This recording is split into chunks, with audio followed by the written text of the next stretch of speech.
Welcome back to another episode of 40 Facts About the 40K Universe. I am your host, Gershwin, and you are watching One Mind Syndicate. Today, we take it back to the 30K era. We're going to be talking about the Solar Auxilia. Really cool suggestion by one of you guys, so if you guys have any other requests, please comment down below. And if you're new to the channel, please subscribe to the channel. We post Warhammer 40K content every single day. With that said, let's get into 40 facts about the Solar Auxilia. The Solar Auxilia were among the most elite, disciplined, and well-equipped fighting force of the burgeoning Imperium of Man during the Great Crusade and Horus Heresy era in the late 30th and early 31st millennium.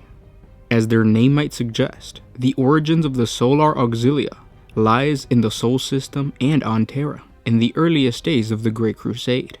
No doubt, from the very beginning, the Emperor realized that while his Legionis Astartes would be his foremost agency of war and conquest, the sheer scope of the undertaking of the Great Crusade, no less than the liberation of the entire galaxy, would require far more manpower. The Solar Auxilia would be spread over a wider area than even hundreds of thousands of Space Marines could hope to achieve, simply because they could not be everywhere at once, nor would they be utilized best by undertaking roles that could be filled by ordinary humanity.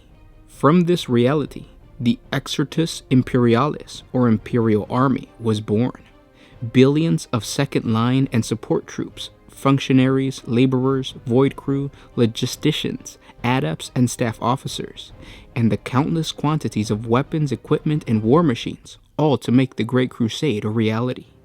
Within this vast body of men and women under arms, organized and formulated by the Emperor's own transhuman intelligence, were many highly specialized divisions, each created to serve a singular purpose, each a vital cog in the vast Imperial war machine.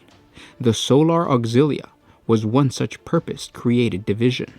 The perimeters of their creation were exact.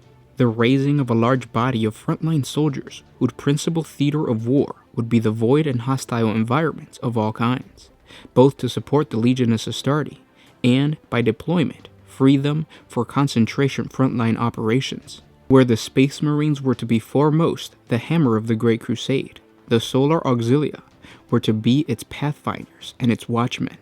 They were to garrison the great warships and frontier outposts. They were to serve alongside the rogue traders and their expeditionary fleets, both as aggressors and explorators. And as such, they would need to be disciplined, trained, and well-equipped beyond the level of the average militia soldier. Once compliance over an area of space had been achieved, and the battlefront of the Great Crusade had moved on, it was also to be the Solar Auxilia, with their own fleets and assigned warships, that would guard those worlds and star systems that would now take part of the growing Imperium. While the Solar Auxilia Task Force would not, indeed could not, match the power and force of the Legionis Astartes, these compact fleet-based armies of colonial control were more than capable of dealing with most petty wars and local conflicts that might occur on their own. Where a threat proved stronger than the Solar Auxilia Task Force could match alone, they were conditioned and equipped to stalwartly hold the line no matter the odds, until aid could be summoned, and the Emperor's Angels of Death unleashed on the transgressors. Each Solar Auxilia cohort commonly bears the colors of their particular cohort livery. The colors are those by which the cohort is known, and may be drawn from the culture of the world from which it was raised, or earned throughout its years of service to the Imperium. The cohorts of the Solar Auxilia are known by a combination of heraldry and a numeral that, in theory at least, is in use by only a small family of cohorts at a time, names such as the Lord Marshal's own, and the Ash Scorpions, or the Gatekeepers. In laying out the strategic formulations and patterns of organization for the Solar Auxilia, the Emperor, in his wisdom, appears to have drawn on two principal sources: the military forces of the Unification Wars of Terra and the Saturnine Ordo. Warfare had been the general condition on Terra and its star system for thousands of standard years, and the homeworld of humanity had seen many great empires rise and fall, and with them great armies and warrior cultures formed and meet their destruction. From this crucible of battle, the Emperor drew much that would inform the structure and tactics of all of his armies, and the Solar Auxilia would be no different in this. But it was the highly militarized tech enclaves of Saturn, whose expertise in void warfare was peerless temper, that would most greatly inform the nature of the Solar Auxilia. The polites of Saturn had formed during the Age of Strife. They were a disparted league of independent domains and kingdoms, formed from the scores of asteroid enclaves, orbital arclights, and lunar colonies around the gas giant, which gave them their name. Over time, they had established a common technological advanced culture, and although interstate conflict, competition, and vendetta was strife among them, spurred on by survival, they quickly banded together in the face of outside threats, be it the baleful influence of Mars or the horrific privations of Xenos and mutant raiders come to plunder the wealth and resources they had so long sought. Their military combining by far the most powerful fleets in the Sol system prior to unification, and elite armed forces known as the Saturnine Ordo, had honed their weapons and tactics of void warfare for centuries, and until the coming of the Legion of Astarte, in such techniques they were unsurpassed. Many have argued that it was only after the polites of Saturn joined voluntarily with the Imperium that the Great Crusade truly began. Their fleets, orbital shipyards, and void expertise were fundamental to the speed and scale of the early years of Imperial expansion. The Solar Auxilia were also born in this moment, and the first 10 regiments raised, known collectively as the Saturnine Rams, were no more or less the void hoplites of the Saturnine Order, reorganized and expanded, their arms and armament all but unchanged, and sent out with the first deployment of the as-then only number Space Marine Legion to conquer the stars. Soon more regimental raisings were to follow, with Terra and Luna providing many newly raised regiments in the same pattern as those of Saturn to meet the strategic demand.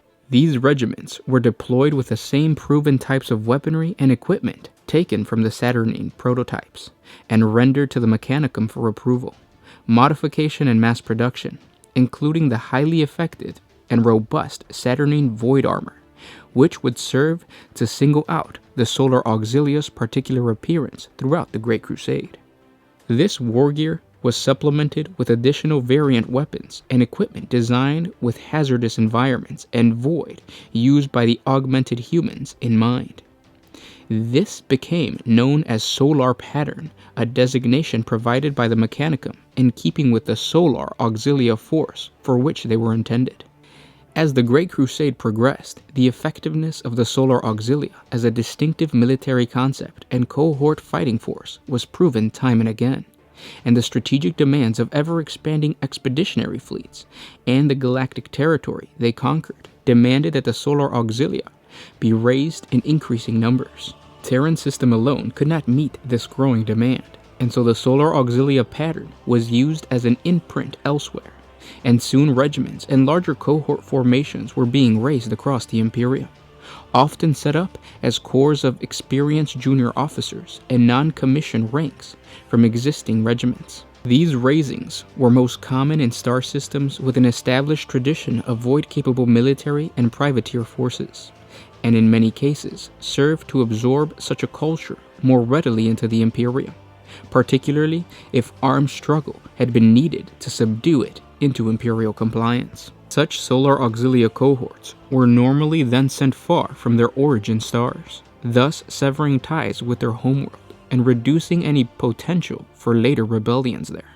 This was not, however, a unique practice, and with the introduction of mental and physical aptitude tests to a wider intake of recruits, Solar Auxilia regiments were also raised successfully from feral worlds and feudal worlds without an overall high technological sophistication or void operative traditions, often alongside more conventional regiments' raisings.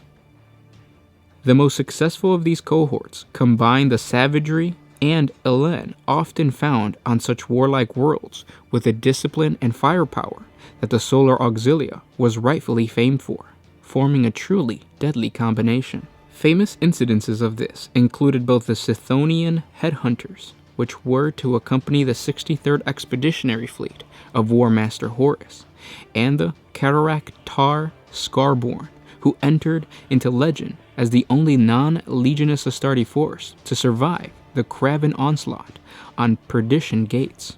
2nd century of the Great Crusade, Solar Auxilia pattern forces formed perhaps 20 to 25% of the overall human strength of the Imperialis Auxilius void-faring first-line armies, with numbers ranging into the tens of millions. By the time of the Horus Heresy, in terms of deployment, this force was split, with about 2/3 of the Solar Auxilia cohorts stationed permanently within the Imperium's boundaries, divided into task force and garrison commands, and the other third separated out into various expeditionary fleets, rogue trader detachments, and a deep-range pathfinder ship on the ever-expanding and increasingly remote frontier. As they were particularly suited and organized so that they had few ties to home and could easily operate as detached commands, it became common for many smaller-scale expeditionary fleets, which did not feature any substantial Legionus Astarte presence, to be led by a corps of Solar Auxilia, under the particular authority of a Lord Marshal supported by the Imperial War Councils. The temporal power and authority of these Lord Marshals, and the most senior among them, the Lord Militia Imperialis, were formidable in their own rights, and from them and the ranks of their subordinate staff and warship captains, it was common for future colony imperial commanders to be drawn, and rogue traders also warranted. With the potential prize of absolute power under the Aquila over whole worlds as a draw, it is then unsurprising that commissions of rank within Solar Auxilia cohorts destined for the frontier became a thing sought after by ambitious officers, petty nobles, and the scions of the greater houses of Terra alike. Regardless of this, it is the sultry truth that the pursuit of plunder as well as the quest for personal wealth and power were motives that often served the Great Crusade, such as well as duty and the desire for glory and belief in the unification of humanity. For those of the lower ranks, the lure of service ultimately may have been more prosaic, but not less valuable. Fine living standards, pay, and the respect of the Imperium for their life's blood, with, if they desired it, upon retirement after serving a minimum tour of 30 standard years, full citizenship and commensurate land, money, and the position in a newly founded or newly compliant colony world. For the many that chose to serve several tours, and for whom the Solar Auxilia became a consuming way of life, the eventual reward was greater, and they were furnished with a basic Medicaid treatments to extend their lifespan and military usefulness accordingly. At its core, the Solar Auxilia became and remained a hardened body of professional soldiers, equipped and trained to the highest standards of the Imperium's human forces, and a keystone of the Great Crusade's tremendous progress. And those were 40 facts about the Solar Auxilia.